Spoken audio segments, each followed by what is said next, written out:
Magandang araw po sa inyo lahat at muli po, welcome po dito sa inyong paboritong programa. Dear Kuya E, itago niyo lamang po ako sa pangalang Isar. Tama kaya ang basa ko, Isar.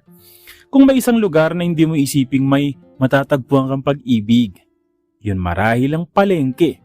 Basa ang sahig, ang isda, may sigawan ng mga tindera at laganap ang tsismis na kasing bilis pa sa pagsulpot ng bagong mga paninda.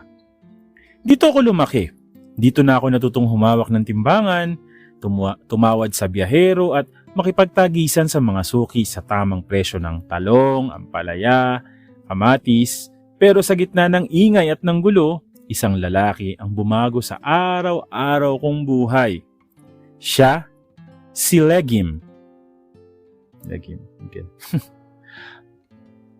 6 na taon na ako nagtitinda ng gulay sa pwesto namin.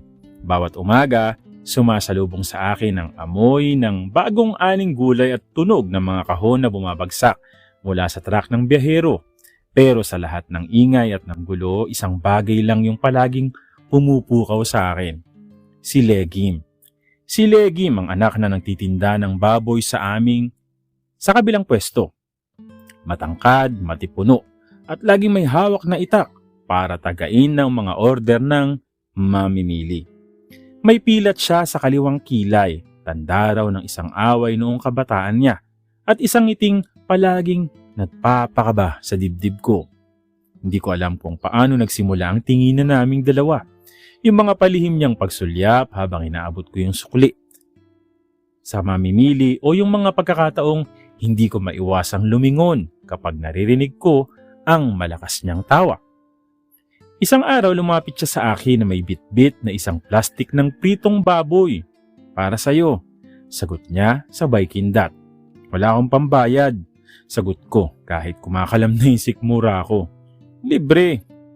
Wala namang bayad ang pagpapakilig, di ba? Namula ako. Hindi ko alam kung biro lang yon pero simula noon, hindi na natapos ang palihim naming palitan ng pagkain. Ako nag-aabot sa kanya ng mga bagong 6 kamatis at sibuyas at siya naman laging may pasobra ng chicharon o liempo. Hindi namin kailangan magsalita pero alam namin pareho na may kakaiba ng namamagitan sa amin. Akala ko madali lang ang lahat pero may dumating na isang pagsubok. Si Carlo. Si Carlo ay isa sa mga tindero ng isda sa kabilang bahagi ng palengke. Matangkad din, moreno at palaging nakangiti. Kapag may inaabot siyang isda sa mga suki, kitang-kita ang matigas niyang braso. Palakaibigan siya at maraming nagkakagusto sa kanya. Pati yata si Legim. Isang hapon, dumaan si Carlo sa pwesto ni Legim. May dalang mangkok ng sinaing na tulingan. Legim, kumain ka na ba? Malakas niyang sigaw. Eto niluto ko to, para sa'yo. Napangiti naman si Legim pero mabilis niyang itinago ang ngiti nang mapansin akong nakatingin. Salamat Carlo, pero may dala na akong pagkain. Sagot niya sabay taas ng isang plastik ng pritong talong. Ang bigay ko sa kanya kaninang umaga. Nagtugpo ang tingin namin ni Carlo at kahit hindi niya sabihin, parang nanghahamon ang kanyang mga mata. Simula noon naging mas madalas ang pagpapansin ni Carlo kay Legim. Minsan, sadyang daanan niya lamang ako sa pwesto. Minsan naman, nag-aabot ng isda ng walang bayad at minsan napapansin kong nagkakatinginan sila ng matagal. Kinuyom ko ang kamao ko, Kuya E. Ako ang unang nakapansin kay Legim. Ako ang unang nagbigay ng pagkain sa kanya. Hindi ako papayag na maagaw siya sa akin. Isang gabi, tinawag ako ni Miguel sa likod ng palengke. Isar. Seryoso ang mukha niya. May gusto kong sabihin. Kinabahan ako. Alam ko na may gusto sa akin si Carlo. Diretsyong sabi niya. Pero ikaw ang gusto ko. Nanlaki ang mata ko. Ayoko ng laro. Kung gusto mo ko, sabihin mo. Kung hindi, titigil na ako. Doon ako napaisip. Takot akong aminin ng buo pero takot din akong mawala siya. At doon sa gitna ng madilim na iskinita ng palengke, sa amoy ng isda, pawis at tunog ng mga daga na sa malalapit na kahon. Doon ko siya niyakap. Ako rin, Legim. Ikaw rin ang gusto ko. Akala ko patapos ng lahat, pero hindi pa pala, Kuya E. Isang umaga, naabutan kong nakatayo si Carlo sa pwesto ko. Balita ko kayo na ni Legim. Diretsyong sabi niya. Nalaglag ang hawak kong talong. Anong sinasabi mo? Sir, halata naman. Sabi niya, may mapait na ngiti. Matagal ko nang gusto si Miguel. Pero naunahan mo ko. Dumilim ang paningin ko. Anong gusto mo mangyari?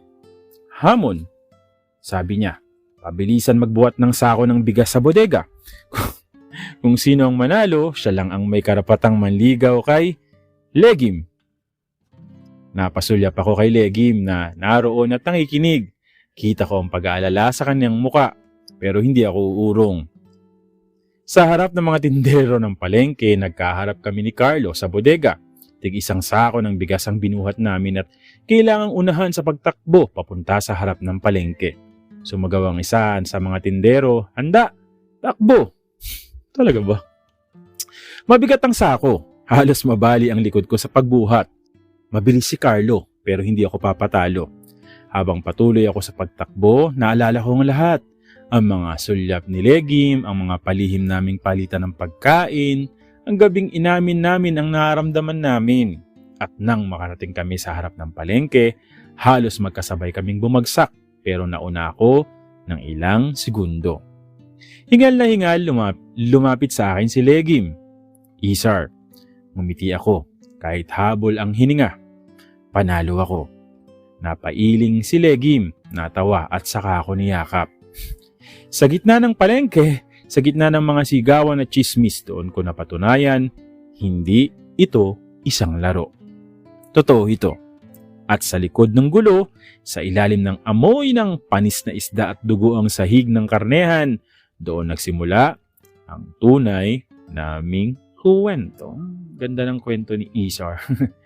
Kaya maraming salamat sa iyo, Isar. At muli po ay maraming salamat po sa patuloy na sumusubaybay at sumusuporta dito lamang po sa inyong paboritong programa. Maraming salamat po sa inyong lahat.